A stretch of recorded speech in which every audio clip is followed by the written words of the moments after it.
60 seconds. The coxswain's warning was punctuated by the deafening thud of the Zodiac's hull hammering into an oncoming swell. Although my eyes were locked on the stern of the rapidly approaching cargo ship, I found myself involuntarily reaching for my vest, taking account of all of my equipment for the 9th time since we set off on dry land: spare magazines, flashbangs, knife, radio, sidearm. Obsessive-compulsive tendencies satisfied, I nevertheless felt unnervingly vulnerable amidst the angry sea. Whose bloody brilliant idea was this again? I yelled against the howling wind and drone of the Zodiac's outboards. The rest of the crew manning the raft remained silent, although the local mercenaries looked to be enjoying my evident trepidation. "You have to admit they sure as hell won't expect this," Matthew shouted back, as he checked the magazine on his rifle. "That's because this," I gestured at the boat as it pitched violently, "is suicide." The sky roared its affirmation as a lightning bolt struck close enough to smell ozone. If there was any doubt before, the timing of the outburst confirmed my belief that the sea fully intended to punish me for my impending transgression against maritime conduct. "Shut it," Ryan barked as the boat pulled up to the starboard quarter of the behemoth, the name a carat votive dimly visible amidst pockmarks of rust, courtesy of decades of service. "Ready the hooks. Team 1, disembark and head below deck. Sweep the area for the crew, mess hall, sleeping quarters, engine room, even the damn head, everything." Matthew nodded to his team of mercenaries as they fired the grappling hooks over the railing of the ship, suspending a makeshift cargo net ladder that began to seem increasingly frail in the face of current weather conditions. Wordlessly, Matthew punched my shoulder with a grin as he dismounted the Zodiac and followed his team up the ladder. The second he disappeared from view at the top, the coxswain gunned the boat forward, bringing the remaining team closer to the midship and the bridge, as the mercenaries of Team 2 prepared the modified harpoon guns once more. Moments later, I was halfway up the hull of the ship, clinging to the rungs, frantically trying to get away from the rolling ocean. Below, Ryan gave the coxswain the signal and he throttled off, turning the small craft around back towards the mercy of dry land. I dragged myself over the rail less than gracefully, flopping onto the ship's deck like a fish out of water. One of the mercenaries gave me a disapproving look as I dragged myself to my feet. Another bolt of lightning illuminated an endless sea of shipping containers as I got my bearings straight. After the nightmare of approaching the ship in the bobbing Zodiac, the relative stability of the cargo ship was a blessing. I heard a grunt behind me, unceremoniously announcing Ryan's presence on the ship. Ahead, one of the mercenaries was already opening the door that led to the ship's interior. Light spilled out from the doorway, bathing the ship's deck with a warm yellow glow and illuminating my drenched boots. The four of us sulked inside the ship's tower, Ryan quietly closing the door behind us before gesturing towards the steel staircase leading to the bridge. As we ascended the metal stairs, I was taken aback by how well maintained the interior of the ship was. Despite being an admittedly small sample size, it was immaculate, well lit, no scratches on the walls, not even a scuff mark on any of the stairs. Aside from the veritable puddles we were now leaving behind, there was no sign anyone lived upon this ship at all. Despite the significant presence of rust on its exterior, the ship was in much better shape than the last couple we had visited. I found myself putting the condition of the exterior of the ship down as an intentional deterrent for people like myself. Good, maybe they actually have the cargo. For the first time since this endeavor started, I began to get my hopes up. The weeks of drills, the miserable raft ride, the torrential downpour now oozing back out of my clothes, they might all be worth it in the end. Emboldened by this knowledge, I followed Ryan up towards the bridge door. He glanced back briefly, making sure everyone was ready before he threw open the door. "Well, come on in," a voice wafted through the open doorway. "Mind the step, would you?" I looked down at the raised step of the doorframe as we filtered into the room and spread out, weapons raised and scanning the bridge. It was empty, save for the individual sitting at the helm with his legs kicked up, filling out a rather tattered Mad Libs book. Took me a couple months to stop tripping on that every morning, the man gestured with the book as he reached for the beer on the desk next to him. He took a swig of the midnight black liquid before setting the bottle down and getting back to filling in the blanks with a chuckle. So what can I help you with? If Ryan was puzzled by the man's nonchalant demeanor, or the lack of officers aboard the bridge, he wasn't showing it. Officers and the CO, where are they? He asked curtly, the barrel of his rifle aimed squarely at the man at the table, as the mercenaries set about the bridge, muting communications and searching for the shipping manifest. With a sigh, the man put down his source of amusement and rose to his feet. Turning towards us, he casually brushed out the creases of his white uniform before addressing Ryan with a salute. Can't speak for the officers, but I'm sure they're around here somewhere. Captain Anders Nyquist of a Carrot Votive, the man beamed as he offered his outstretched hand to Ryan, who glared at it in return. Nyquist looked slightly offended as he withdrew his hand, moving to lean back against the helm with his arms crossed. So what brings you aboard my ship? You know why we're here, Ryan barked back, his patience beginning to show signs of wear. He was used to the crews of civilian ships cowering in fear at the sight of loaded firearms pointed in their direction. The officers being below deck was an unfortunate setback, but they now fell under the other team's jurisdiction. He motioned for me to keep an eye on Nyquist as he moved towards one of the mercenaries scanning a thick binder with an orange cover, either the manifest or the ship's log. I brought my rifle to bear on Nyquist's chest, having no intention of shooting him but knowing full well the value of armed deterrence. Nyquist himself continued to look unperturbed as the rest of my team went over the contents of the binder, monitoring their progress with Arctic blue eyes. Looking for anything in particular or just window shopping? He queried after a few minutes of fruitless searching. Ryan opened his mouth to respond, presumably with an order to shut him up, but was cut off by a buzz of static followed by Matthew's voice on the radio. IND them. Crew nowhere to be seen. Crew quarters empty, mess deck empty, even the bloody bog. Proceeding to the engine deck. Keep an eye out up there. Ryan advanced on Nyquist and struck him with the butt of his rifle. He took a step back as the captain brought himself to his feet, drops of scarlet from the open wound on his cheek transforming his white uniform into a Rorschach test. I'm not going to ask you again. Where is the crew? The question carried the promise of further violence should the response be unsatisfactory. Nielsen reached beside him for the beer, rinsing blood from his mouth with the stout while considering his response.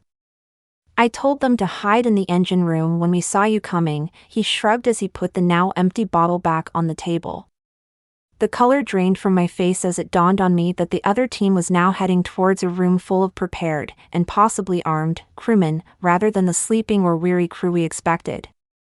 Ryan wasted no time in thumbing the switch on the radio and screaming at the team to hold their position. The radio offered soft static in response.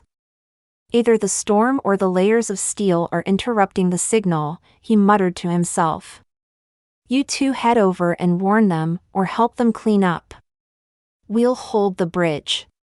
He turned Nyquist around and restrained his wrists with zip ties before seating him back at the helm, sidearm leveled against his head. Trembling, I motioned for one of the mercenaries to follow me down below deck, the successfully swallowed bile from the hellish boat trip now bubbling back into my throat. In my nervousness, I tripped over the door frame as I exited, drawing a burst of laughter from the restrained captain behind me, earning himself another retaliatory strike from Ryan. Thankfully, the mercenary that accompanied me maintained his composure, steadying my nerves somewhat as we quickly descended down the stairs into the bowels of the massive ship. Eventually, the sounds of thunder faded and the distant hum of the ship's engines took its place, the ship's rolling causing the engine's notes to oscillate, making them sound more like beating hearts than mechanical beasts of burden. A small strip of stainless steel with engraved lettering announced our arrival at one of the arteries that led to the engine room, me and my partner raising our rifles in unison as we entered the empty hallway. We rushed along the hall, alternating responsibility for checking the doors that lay ajar on either side of the corridor, a storage closet here, a small office there, all devoid of life. Nothing to suggest anyone's been here at all, I thought as we turned a corner at the end of the hall, following another sign directing us to the core of the ship. Abruptly, the lights cut out. For a couple seconds of panic, me and the mercenary stood in pitch darkness, the throb of the engine deafeningly loud as my ears attempted to compensate for my blindness. Fortunately, the mercenary packed better than I had, procuring a small flashlight from his vest, turning it on and handing it to me, clearly insinuating he was more comfortable with me operating a flashlight than a firearm in my current state. Hastily, I slung my rifle over my shoulder, taking the flashlight and removing my sidearm from its holster just as the ship's emergency lighting kicked in, bathing everything in dim red. Before we managed to get moving again, a speaker somewhere in the hallway crackled to life. "Check 1, 2, this thing still works?" It was unmistakably Nyquist's voice, followed by a couple of tapping noises and what sounded like him blowing into a microphone. "This is your captain speaking. Break's over. We've got work to do." My first instinct was to run back to the bridge, unable to believe Nyquist had somehow managed to free himself and incapacitated 2 of the team. The mercenary clearly considered the same course of action before firmly shaking his head and motioning towards the hallway. The message was clear: too late to go back. The only thing to do was head forward and regroup with the other team. Reluctantly, I nodded and began advancing down the hall, clutching the flashlight like a talisman. My partner took 2 steps behind me before he let loose a piercing scream. I turned around immediately, the beam of the flashlight falling upon the hilt of a boarding axe now firmly buried in the back of the mercenary. Just beyond was the blank face of a man dressed in navy overalls, betraying his position as a crewman of this ship. Instinctively, I raised my sidearm and fired twice, punching through the man's torso and deepening the red of the hallway. He emitted a short scream that died alongside him, leaving just the grimacing and foreign swearing emanating from my colleague as he struggled to pry the axe from his back, drawing another yell of pain. His cries of pain tore me away from staring at the sailor's corpse, and I managed to pull the weapon out before throwing it on the ground with disgust. He attempted to proceed down the hallway for a few steps before the pain of movement became excruciating. He slumped against the wall and slid to the floor, a bloody smear tailing him down. I made a move to help him back up, but he simply waved me away, a look of grim resignation on his face. He readied his weapon and angled his body to face the hall from the direction we had come from, clearly intent on preventing the same fate from befalling me. I expressed my gratitude, although I'm not sure he understood, and began to rush down the hallway towards the engine room, attempting to reach it as soon as humanly possible. The hallway was devoid of any notable landmarks, the monotonous red glow seeming to stretch endlessly forward. Eventually, I heard voices ahead, causing me to slow my pace, carefully trying to mask my footfalls on the steel floor. Sure enough, they were coming from a doorway claiming to lead to the engine room. Seeing no signs of struggle, I carefully crept into the room. There was no emergency lighting in the engine room, rendering it pitch dark. Holding the flashlight before me, I followed the sound of the voices fighting over the din of the engines. Realizing my flashlight would serve as a lighthouse for anyone waiting to ambush me, I stopped feet from the doorway. Instead of progressing, I decided to throw caution to the wind and call out Matthew's name. Rather than going silent, the voices seemed to get louder, before I heard Matthew yell my name back. Emboldened by the sound of a friendly voice, I moved further into the room, stepping around the first engine. So far so good, I thought as I moved towards the second massive machine. The voices grew louder as I approached, before my foot hit an object on the floor. Freezing in place, I craned my neck downwards, bringing the light to bear on what it was I had stepped on. It was a vest, not unlike the one I wore, albeit packed in a different manner. As I slowly crouched to pick it up, the voices grew louder and more distinct, now recognizably coming from the corner of the room just beyond the second engine. Clutching the vest in my hands, I now noticed that it held some expended magazines, alongside liberal amounts of blood. With the voices now reaching a crescendo, drowning out even the engines beside me, I took one of the flares out of the vest, unwilling to go any further. Taking a deep breath, I lit the flare, illuminating the engine room with what seemed like a small sun. Not seeing the end of the room, I threw it towards the sound of the voices, watching as it hit the floor and rolled towards the corner. In response, the wall recoiled. What I took to be the wall revealed itself to be merely something enveloping the emergency lights of the engine room.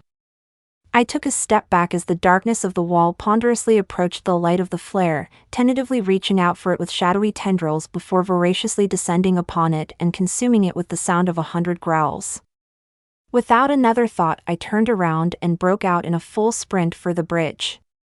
Surely whatever waited for me there was preferable to what I was leaving behind. Behind me I heard howling screams, causing me to risk a glance back. The contents of the room were spilling into the hall, filling it entirely with disturbing rapidity. Still clutching the meager flashlight in my hand, I noticed the smear on the wall that marked the spot I had left the mercenary. Neither his body nor his assailants were visible, however my only reaction at the time was being grateful for having less things to stumble over as I sprinted down the hall. Rounding the corner we had passed earlier on our way in, I spared a second to gauge the progress of the darkness. I immediately regretted my decision, realizing that the darkness would soon overtake me entirely, long before I could get back to what I now perceived to be the safety of the bridge. The screams behind me nipped at my heels as I fumbled with a flashbang on my vest. Once I had a firm grasp on the small cylinder, I tore it out of its pocket, pulled the pin, and dropped it behind me. I firmly grasped my ears as I ran forward, mentally counting the time to detonation. It exploded with the force of a lightning bolt, momentarily painting everything with stark white light. Against my better judgment, I felt compelled to turn around to see the effects my panicked action had. The darkness had stopped in its tracks, now writhing in pain and attempting to put out the embers licking at its corners. Unwilling to let it recover, I primed another flashbang and threw it towards the darkness before bolting the last dozen yards towards the staircase. Behind me I heard a primal roar reverberating down the hall as the grenade detonated. Reaching the end of the hall, I slammed the bulkhead door shut, locking it behind me. Under no illusion that the door would actually provide me sanctuary, I began ascending the steps, gunslinging my rifle and taking off the safety. As I reached deck level, I heard voices outside, along with sounds of exertion amidst thousands of heavy raindrops banging against the steel door. Unwilling to engage with more of the crew, I crept past the door we had first entered though and proceeded upstairs to the bridge, praying someone was still alive. The door at the top of the staircase was still open, beckoning me to enter. I obliged, stepping into what can only be described as a bloodbath. Gore covered much of the floor and the forward-facing windows. The remains of some zip ties and shattered glass could be seen in a particularly thick puddle pooled under the chair we had left the captain in. Nearby, the neck of a broken beer bottle rolled around with the swells of the sea, coming to rest against the door frame with a soft clink. I fought back the urge to vomit as I stepped behind the navigation console to look around for bodies. I had no success in finding any, instead settling my eyes on the open shipping manifesto still lying on the console. Container 308D was frantically circled in blue pen, the sender simply listed as treasury with no further content specifications.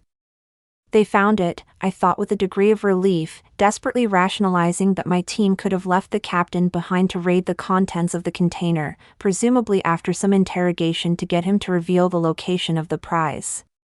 Before I could consider my next course of action, the radio blazed to life with the sound of gunfire and yelling. Anyone alive? 2 of us left at the stern. Can't keep them back forever. Come in. I recognized Matthew's voice over the sounds of battle. Frantically, I keyed the radio and responded. I'm on the bridge, but it's just me. Not sure what happened to Ryan, but one of our guys took an axe from the crew. Good to hear a friendly voice. Gunfire interrupted him as he yelled for his remaining mercenary to cover him. There's something in the engine room, jammed our radios, took out 2 of my guys. I heard frantic footfalls and a ricochet. We got back topside in time to see the crew getting out of a shipping container. They knew we were coming. I know. Their captain didn't seem surprised by our arrival. I heard a yelp of pain on the radio along with some muttered curses before Matthew responded. The bastard on the speaker? I thought you guys had the bridge locked down. I opened my mouth to respond but stopped when he continued. Listen, get on their comms, send out a distress signal and get someone on the line. Either our guy will pick it up on the open channel or another ship will come to aid us. I'll take prison time over dying on this damn boat. On it. I gave the room a once-over before spotting the communications booth that the mercenary had previously shut down to prevent the crew from radioing for help. The irony of my situation was not lost on me as I booted it back up, grabbing the plugged-in headset. This is a carrot votive. We are in need of urgent assistance. We have a hull leak and we're taking on water quickly. Anyone there? Respond. I repeated the message a couple of times to no avail. As I was about to give up hope, a response came over the line. This is HMS Ferdinand, we have you on radar. Rerouting to assist. On site in 20 minutes. Over. Copy that. I couldn't hide the relief from my voice, desperate to get off of this ship by any means possible. As I removed the headset from my ear, I became aware of soft breathing behind me. As I moved to turn, weapon raised, I felt a balled fist connect with my jaw, knocking me back into the communications console and making me see stars. I fired my rifle blindly, the bullets flying through empty air before nestling themselves in the steel wall. Before my eyes could adjust, rough hands disarmed me and threw me to the ground, cracking my head against the floor and renewing my disorientation. My attacker stepped away from me to pick up the headset. Nyquist here. Disregard that, we just have some guests that got a hold of the radio. I tried to crane my neck off the deck to scream back at the other ship's operator that Nyquist was lying, but was met by his boot heel as he brought it down on my head. Before I lost consciousness, I heard the operator's faint reply. Ferdinand copies, good hunting, sir. I was woken up by rain hitting my face. I started to get up only to realize I was bound, lying outside on the deck. As I gathered my bearings, I noticed a dozen men and women in navy overalls dragging what looked like body bags over to the edge of the railing, one of them still visibly writhing from within. Noticing I was now awake, a man in a black raincoat walked over to me. Good to see you're awake. Nyquist spoke with what sounded like sincerity. Cracked your head real good on the floor. I was worried you wouldn't wake up. I blankly stared at him before my eyes were drawn once more to the railing as the first of the body bags was thrown over by a couple of crewmen. Its disappearance was followed by a splash a couple seconds later. He followed my gaze. Sailors like to speak about the sea as though it were a living thing. As though it's something that can be fought, or seduced with boldness. It's a bit romantic really. Nyquist paused as another body bag was thrown over the rail. It's not too far off the mark. Please just let me go, I begged, realizing I had no other options. I'd like to, believe me I would, he began, but that would be in violation of my contract. You stumbling onto my ship wasn't just happenstance. I looked at him sharply as he shared a knowing smile. What? You think you were the first group to hear mumbled rumors in the taverns of a decrepit old ship transporting a container of gold on behalf of foreign investors? He laughed. No, but, if it's any consolation, you likely won't be the last either. Those rumors only made it ashore because we allowed them to. He tapped on the container behind him. 308D was it? Let's have a look. He unlocked the doors of the container and swung them open before stepping aside to let me see its contents. It was empty. I stared at it in silence for a few moments before the sound of another heavy splash broke my trance. Why? I eventually asked as he lit himself a cigarette and adjusted a brass button on the sleeve of his coat. For all intents and purposes, the sea is a living thing. He took a drag on the cigarette, longingly staring out at the roiling ocean. The ships that have safely crossed it over the millennia have done so only because it has allowed them to. It could just as easily have torn every one of them asunder. It doesn't, because then no one would dare set foot in it. He shot me a grin. How then would it feed? My eyes inadvertently fell back to the deck, becoming transfixed on the moving body bag being lifted by two of the crew. As they hoisted it over the rail, Nyquist continued. The sea is incredibly influential. How much of civilization directly depended on its cooperability in order to thrive? Fortunately, it can be bargained with. He began to close the container behind him. Someone, somewhere in time, managed to strike a deal, sacrifice a few, in order to promise safe passage for the many. The benefits of the exchange were great enough for us to prioritize prolonging the partnership. As the crew finished their grisly work, they turned their attention to me. I started thrashing at my bindings as I realized what was coming. Mercifully, Nyquist waved them away. That's where you'll come in. He smiled as he crouched to get eye level with me, his stare chilling me more than the rain had. Enough government money has been spent on anti-piracy patrols and armed escorts for merchant ships. Eventually someone figured, hey, why not kill two birds with one stone, which led to the chartering of this particular ship. We get rid of a few pirates, and we hold up our end of the bargain in the process. Sacrificing innocence is unlikely to go down well, regardless of the benefits. Hand over a few impoverished pirates and society doesn't even bat an eye. The realization dawned on me. The other ship dash. They're aware of our responsibility, and as such they tend to leave us to our own devices. But the thing in the engine room dash as if it was eavesdropping on the conversation. A deep bellow came from below the deck. Nyquist simply tapped the floor. It's here as an emissary of sorts, make sure things are running smoothly, he replied. No one makes an investment without having someone keeping an eye on it, although it does claim a cut of the take from time to time. The crew standing around began growing restless with the prolonged conversation. Nyquist took another look at me before standing up and backing away. On cue, a couple crewmen came over and began dragging me towards the edge of the ship.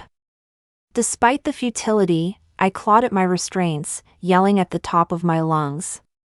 Nyquist dropped his cigarette, snuffing it out with his heel. If it were up to me, I'd simply shoot you and throw your corpse overboard, but I've been told it likes live bait. He shouted as he walked away. He turned back as I was pulled to my feet with another grin.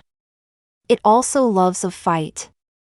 Suddenly I no longer had ground beneath me, and I plunged towards the hungry sea, distant laughter ringing in my ears.